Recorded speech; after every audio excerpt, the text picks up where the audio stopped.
Сейчас такие сардины в банке. Да, тройной. Я же говорю!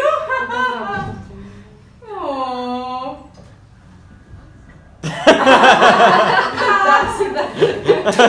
Она еще так отполирована, зараза. Слушайте, в каком доме живет? Это не мы не в этом доме живем. Первая минута дня он меня уже выбил.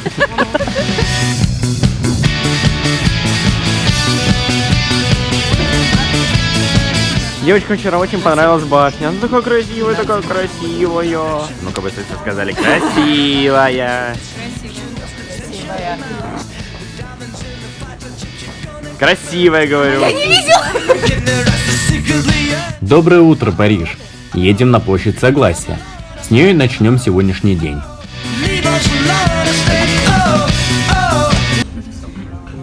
Форма купола на станции таким образом сделана, не специально, но так получилось, что можно двум людям встать на разных платформах, и если под определенным углом что-то сказать в потолок, то оно отразится, и человек услышит шум. Прикольно. Кто это проектировал метро, интересно? Шпионы какие-нибудь такой. Апс. Ай, жопки снизу.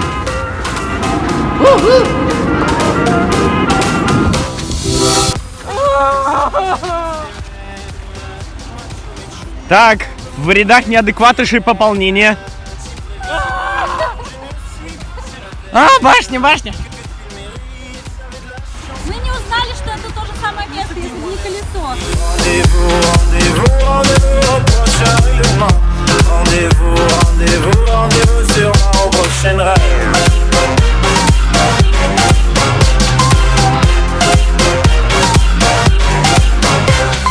При нормальных погодных условиях с площади видно триумфальную арку в конце Елисейских полей. Вчера, сами понимаете, таких условий у нас не было. В сад Тюильри мы не попали.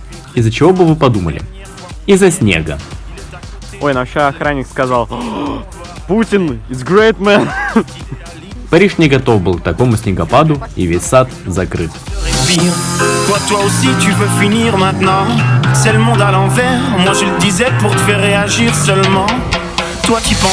Сена должна была быть чуть ли не в 2 раза меньше по размеру, с набережными. И даже колонны мостов скрыты под водой.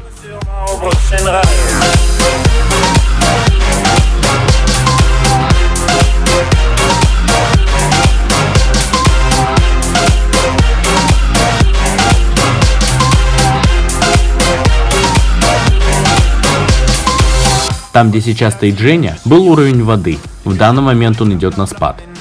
Посмотрите, сколько мусора прибивает течением. Деревья на набережных затопило. Устранять последствия Парижу придется долго.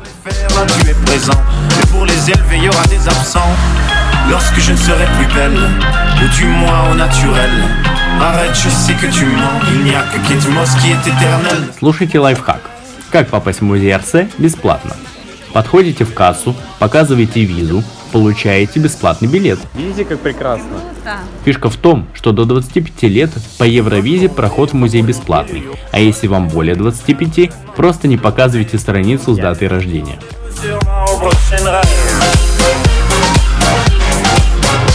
Дорогой Дима, снимай себя тоже к чертям. Аслан. Аслан, где Нарния? А сейчас есть возможность говорить не мне. Слово Евгению. Ну что, чуть-чуть о музее? Да. В 1986, через 47 лет после закрытия вокзала главной железнодорожной линии, построенного в конце 19 века, в этом здании был открыт музей Орсе. Чтобы вы понимали, в Париже есть Лувр, Орсе и центр Жоржа Помпиду. Лувр — это все от доисторических до 1848. С 1848 по 1914 Орсе, с 1914 центр Жоржа Помпиду. Прикольно, что вот именно вот такой, видимо, значимый год, 8-й. Вот. Почему 48-й? И почему 14-й?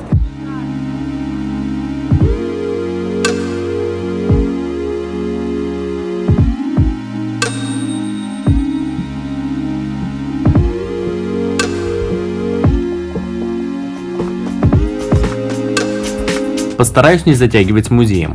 Тут много прекрасных скульптур, картин и прочих шедевров искусства. Особое внимание привлек огромный макет Парижской оперы, который мы видели вчера.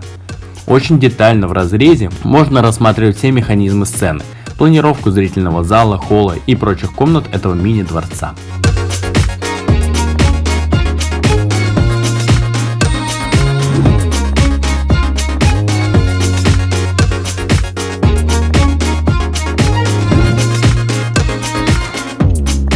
На верхнем этаже есть уникальная вещь, а именно часы, через которые можно увидеть Париж. И между прочим, часы эти до сих пор показывают время.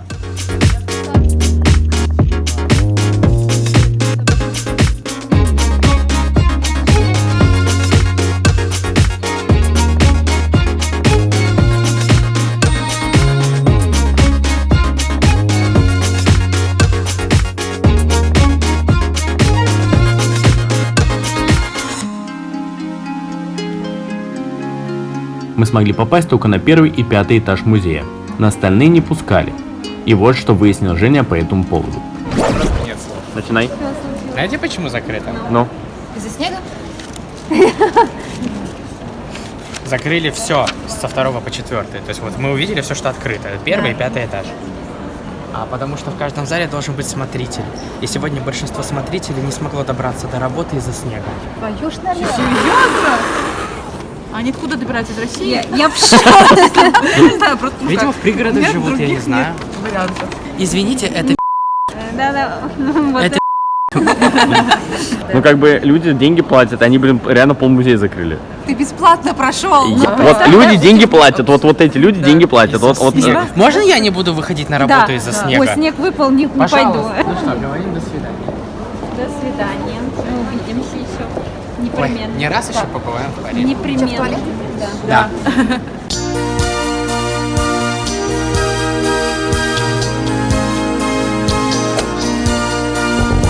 Мы идем в аббатство Сен-Жермен-де-Пре. Главная его церковь – старейшая в Париже. Основано аббатство в 558 году. Обратите внимание на этот потолок. Что-то невероятное. Casa, petite brue enroulée d'un drap court autour de moi. Ses yeux remplis de pourquoi cherche une Раньше как бы органами мерились, судя по всему. А потом стали органами.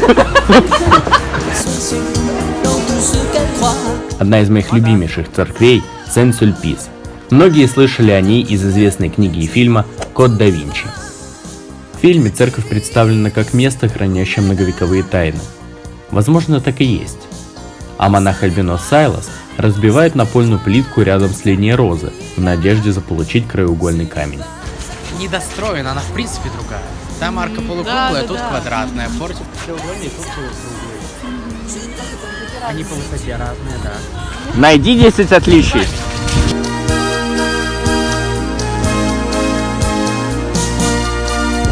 Et quand tu marches le soir, ne tremble pas. Laisse glisser les mauvais regards qui pèsent sur toi. La Ziza, ton étoile jaune, c'est ta peau. Tu n'as pas le choix. Ne la porte pas. Церковь была основана в 1777 году, но, как вы слышали ранее, фасад не был достроен, и церковь так и осталась незавершенной. Но это не мешает быть ей одной из прекраснейших внутри. Divine ici ou là-bas.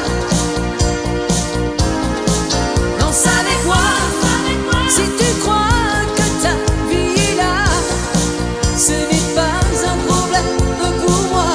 А теперь о линии розы, как ее назвал Дэн Браун в своем романе. На самом деле, название у этой линии гномон. Это астрологический инструмент, позволяющий вычислить день Пасхи. В одном из окон церкви установлены специальные стекла. Солнце проникает в помещение, отбрасывая луч прямо на эту линию. Если луч был в самом начале, то это означало день летнего солнцестояния, а если на обелиске – зимним. Ну и линия эта не была нулевым меридианом, как описано в романе.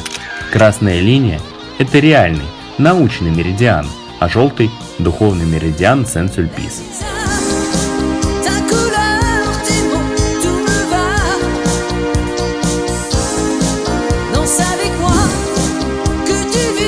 Хотели пройти через сад дю Люксембург?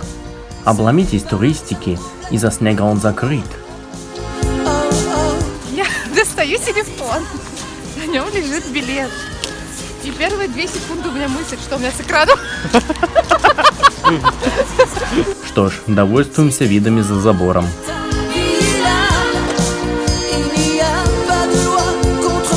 Я прям чувствую, как вот чапкает под ногами Париж у меня. Прям. Чап-чап. Чап-чап. Пантеон – это усыпальница выдающихся людей Франции, но ранее тут была церковь Святой Женевьевы. В сам пантеон мы не пойдем, а пойдем в соседнее здание – церковь Сен-Этьен-дю-Мон.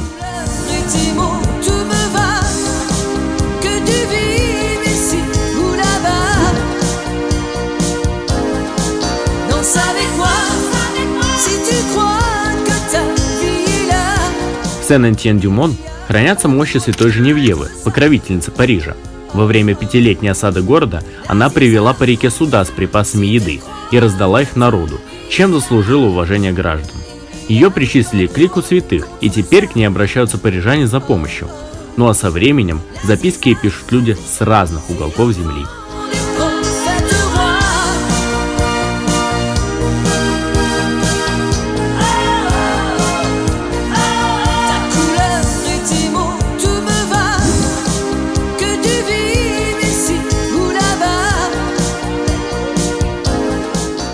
По пути к нашей следующей точке мы зашли в магазин за одной вкусняшкой, а именно шоколадками Милка, которые вставляются в булочки.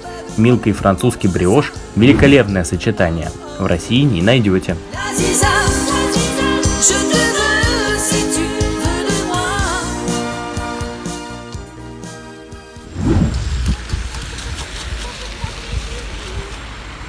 Как домашнее порно. Уйди. Ты нормальная? Она же грязная. Ты отгрызла кончик. Балда.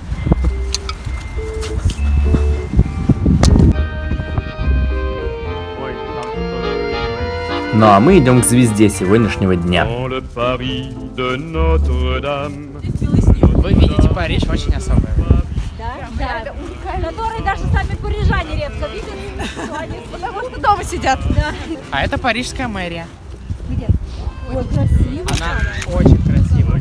А это башня Сан-Жак, Святого Якова. Это все, что осталось от когда-то стоявшей там большой церкви. Осталась только одна башня. И по преданию именно в ней жил Звонарь Квазимода. Звонарь собора Парижской Богоматери. Сейчас некоторые не понимают, что это за ажурное здание. Друзья, это Нотр-Дам-де-Пари. Просто большинство знает его со стороны фасада, а мы подходим с более пестрой стороны. Так прикольно, как будто бы у химер слюны текут. Может, у них сопли. Смотрите. Нет, это на самом деле немножко жутко. Смотрите, вон у нее еще капает, смотрите. Так, что, тут тоже ищем с башни?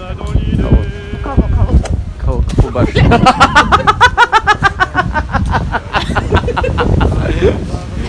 Никого!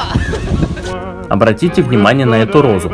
Благодаря тому, что на противоположной стороне есть здание, она практически полностью уцелела во Второй мировой войне. Остальное же пришлось восстанавливать. А вот и всем известный фасад Нотр-Дам-де-Пари. Посмотрите на эти кованые ворота. По легенде, человек, который их сделал, заключил сделку с дьяволом, поскольку на то время сделать такую работу было невозможно. А над каждыми воротами в скульптурах можно прочитать библейские сюжеты. Si tout le monde faisait comme toi, dans ton pinard, y aurait de la pluie. Même les ponts, ça se construit. Notre-Dame de Paris.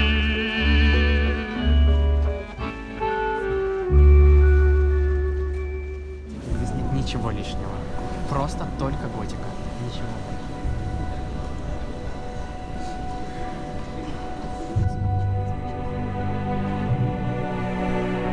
Легендарный собор Парижской Богоматери – один из символов города. В нем чувствуется история, в нем чувствуется некая сила, в нем чувствуется мистический дух. Когда-то это было самое высокое здание Парижа и являлось его центром.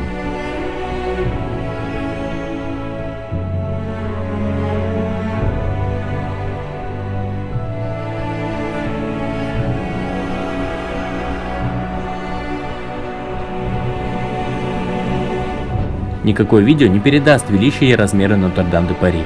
Можно лишь вообразить этот масштаб.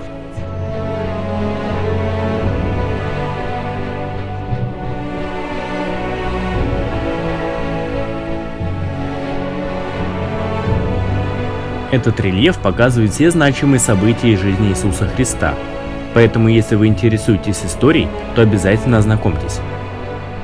Мало кто знает, но в сокровищнице собора хранится одна из величайших реликвий христианской церкви, а именно терновый венец Христа.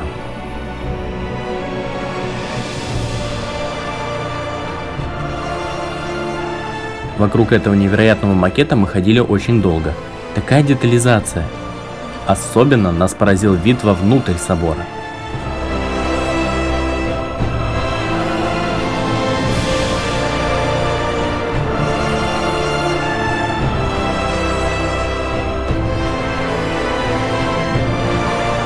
Этот собор стал одним из любимейших моих мест в Париже, и надеюсь, что он простоит еще очень долго.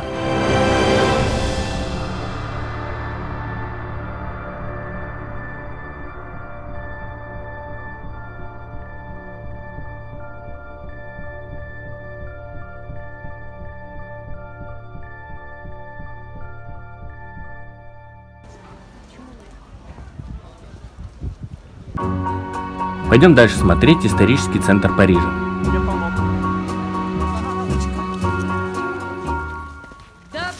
Как дела? Ноги отваливаются, а так очень А замечательно. как Париж? А Париж прекрасен. Красивый. На острове Сите, помимо Нотр-Дам, обратите внимание на часовню Сан-Шапель с ее витражными стенами. А совсем рядом вы увидите вот эти замечательные часы на стене замка Консьержери. Это были первые общественные часы Парижа. Консьержери изначально был королевским замком, затем стал дворцом правосудия, когда резиденция королей была перенесена в Лувр. Король доверил замок консьержу, оттуда взялось название. Позже замок использовался как тюрьма, и даже во время французской революции тут томилась Мария Антуанетта перед казнью. По набережной мы идем к еще одному символу Парижа – невероятному Лувру. Лувр – это один из крупнейших музеев мира. Ранее был королевским дворцом, и сегодня мы его посетим.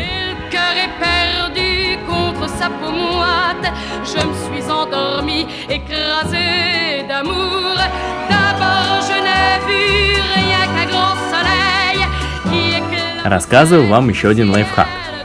2 раза в неделю, в среду и в пятницу, Лувр работает не до 18 часов, а до 21. И, как правило, туристических групп в музее почти нет. Вы можете спокойно гулять и смотреть на шедевры мирового искусства практически без толп. Пользуйтесь! У нас нет цели посмотреть все залы экспозиции этого огромного музея. Мы хотим посмотреть только самые значимые и знаменитые экспонаты. Мы увидим лишь самое-самое главное. Ах да, камеры хранения, если что, в музее имеются, поэтому можно гулять налегке.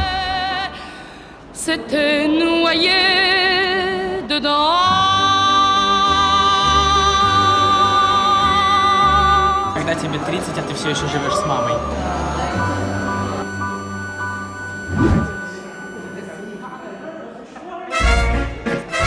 Начали мы с одного малопосещаемого экспоната. Это реальные стены замка, который тут стоял до того, как построили нынешний. Стоим мы на том месте, где когда-то находился ров.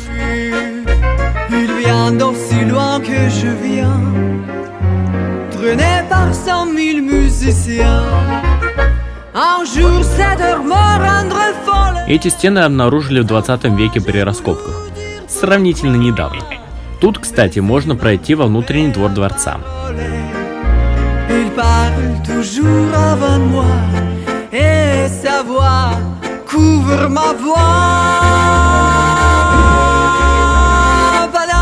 Стоп.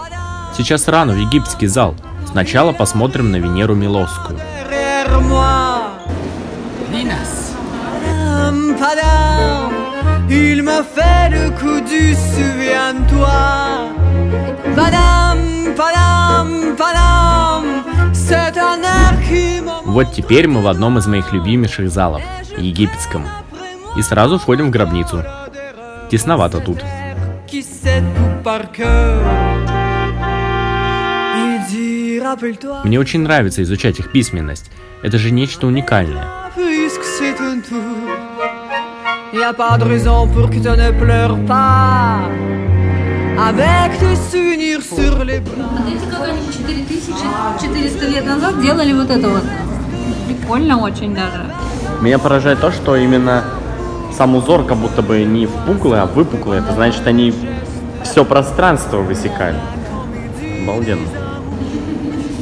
Вопрос, почему в египетских пирамидах нет Wi-Fi? Да. В этом зале есть древние орудия труда и быта. Это, кстати, их реальная еда. И когда ты видишь вещи, которым по 4000 лет, то челюсть падает к полу. В голове не укладывается. Это что такое? О, это Путин? Я правильно, реально лицо Путина. Juste le coin de la rue, sur l'air qui m'a reconnu. Чуваки, изобразите меня так, чтобы не было понятно, что я инопланетянин. Ни слова больше. C'est le chahut qu'il me fait. Дима, это ты сидишь. Меня еще не настолько все плохо, Женя. Слышали, что я рассказала? Чё? Похоже на египетского жена. Chagrin pour Быт египтян посмотрели. Сейчас увидим саркофаги. faire sur cette terre qui bat comme un cœur de... А если ошибку сделал? Ребят, дайте перепишу. А это контрольные, по-любому. Мумия.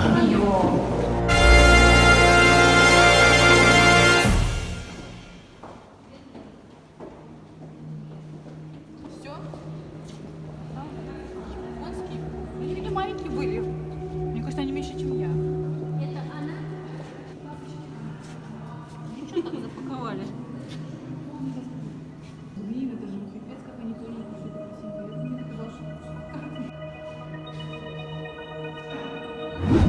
Ух, аж мурашки по коже. Вернемся в дворцовые залы.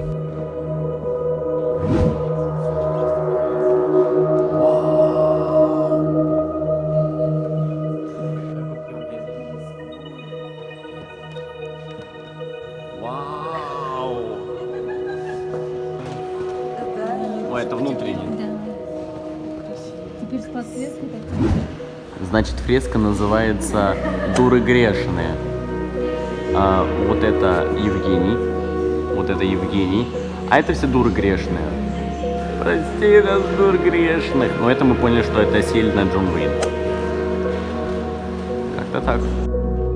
Как вы можете заметить, я неоднократно снимал виды из окон. Еще бы, в каждом открываются потрясающие виды, будь то Париж или сам Лувр.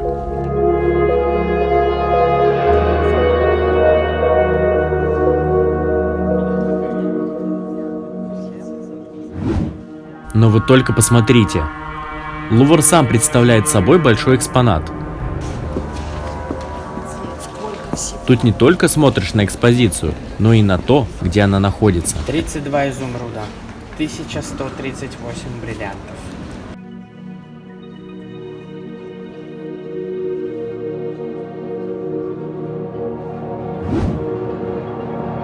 Еще одна знаменитая скульптура Лувра – Ника Самофракийская.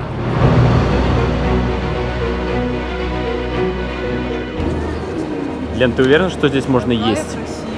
И не пофиг. Я приличный человек. Лично я восхищен изящностью этой работы. Ты буквально чувствуешь этот морской ветер и слышишь шум волны. А вы уже заметили, как много в Лувре лестниц и двориков?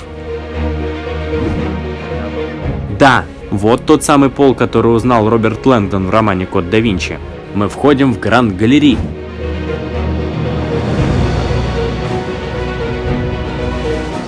Улыбнись, посмейся. Шутка была, юмора. Дима. Он говорит, что если я буду с ним за ручку ходить, это не мило. Дима, фу. Я не так То сказал. есть ты считаешь, что ты не мил? Я буду считать, что я не милая. Дима. Я так не считаю. Не реви. Да все нормально, ребята. Я держусь. Я дойду. Не переживайте, не провожайте. Все хорошо. Продолжайте без меня. Где да Винчи? Это вообще-то он. Это он? Это он. Серьезно? Да. Ты не знала? Я даже не воспринимала. Это он. Да. Понятно. Тут можно часами ходить, наслаждаясь шедеврами живописи. Невозможно оторваться. О, а тут была Гага.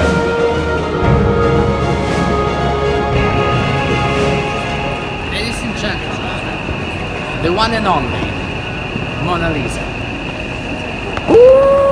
Аплодис, аплодис. Ой, людей мало. Да, я же говорю, вообще людей мало. Отлично, отлично. Да-да, я же говорил, что в вечернем походе в Лувр одни плюсы. Можно максимально близко посмотреть на главную картину музея.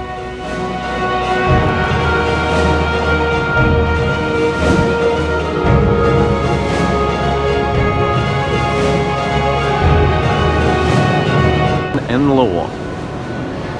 Иисус пришел, что ты не понимаешь?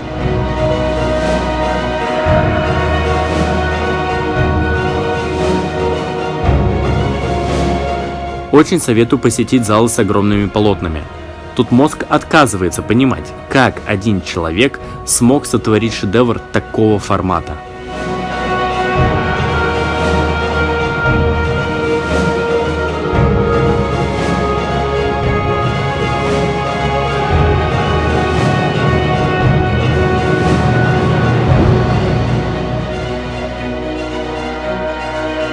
Уходим мы из музея под самое закрытие.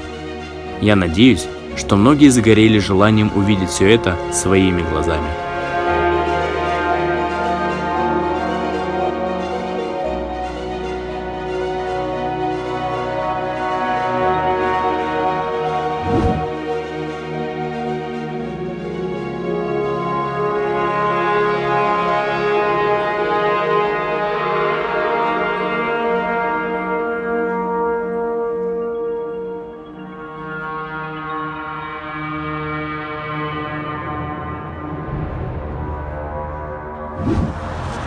Вот то, что вы не видели. Перспектива. Который мы вчера не видели, да. Ну что ж, культурная программа на сегодня закончилась. Осталось одно очень важное дело. Поесть!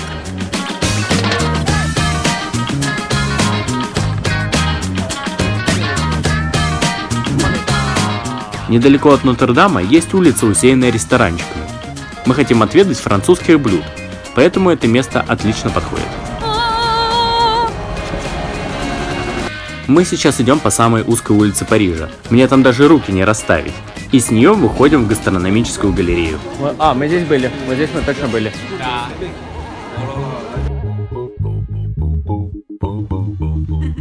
В таких ресторанах очень популярен формат меню. За фиксированную стоимость ты выбираешь несколько блюд из определенного списка. Это очень выгодно. Не бойтесь пробовать французскую кухню. Все это очень вкусно. Рекомендую.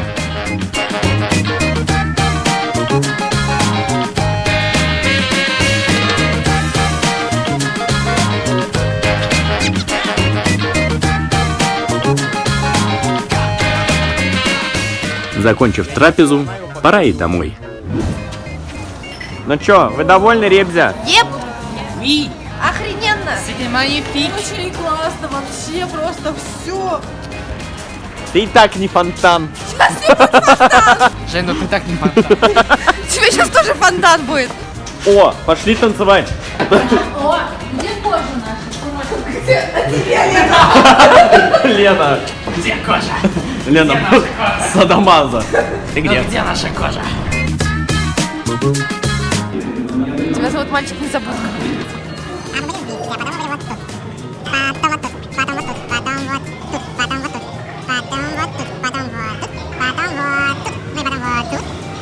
Ну а потом ширали тут.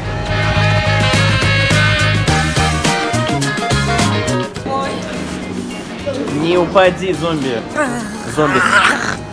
Ой, бля. Зомби-портман. Он тебе не нравится. Портман-зомби.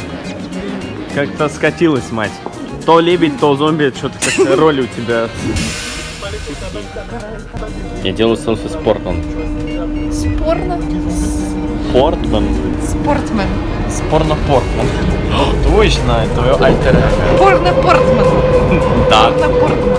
Сложное слово. Порно-портман. Порно-портман. Идеально. Все уставшие котятки. Сейчас будут спать.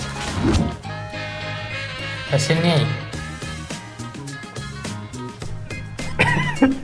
Он не работает. Выходим. Ну, господи, падаю. Вы слишком много сегодня ели, ну-ка худеть.